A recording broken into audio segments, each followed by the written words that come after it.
నమస్తే అండి. ఈ పొద్దు నేను పాలక పప్పు చేస్తున్నాను. ఫస్ట్ పెసరపప్పు అనేది క్లీన్ చేసుకొని వాటర్ పోసి నీళ్ళు నానబెట్టాను. ఇప్పుడు 2 టమాటాలు, ఒక కట్ట పాలకూర, ఒక ఉల్లిపాయ, కొద్దిగా చింతపండు, కారం పట్టించి పచ్చిమిర్చి వేసుకోవాలి. ఈ ముందే నేను క్లీన్ చేసి కట్ చేసేసుకున్నానండి. ఇప్పుడు వచ్చి పసుపు, ఉప్పు, జీలకర్ర, కొద్దిగా మెంతులు, కొద్దిగా ఆయిల్ వేసేసి నీళ్ళు పోసేసి మూత పెట్టేసుకోవాలి. మూత పెట్టేసుకుని గ్యాస్ ఆన్ చేసుకోవాలి. ఇక్కడ నేను 3 విజిల్ రానిచ్చాను. 3 విజిల్ వచ్చినాక గ్యాస్ ఆపేసి ఆవిరిపోయినంత వరకు ఉంచాలి.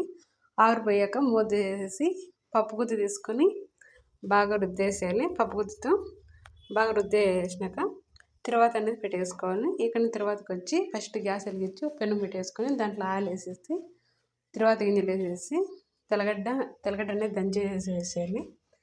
తెల్లగడ్డ వేగాక కరివేపాకు, ఎండుమిరపకాయలు వేసేసి కొద్దిగా ఇంగు వేసేసి వేపుకున్నాక తర్వాత ఎత్తుకుని పప్పులో వేసుకుని ఒకసారి కలిపెట్టేసి మూత పెట్టేసుకోవాలి.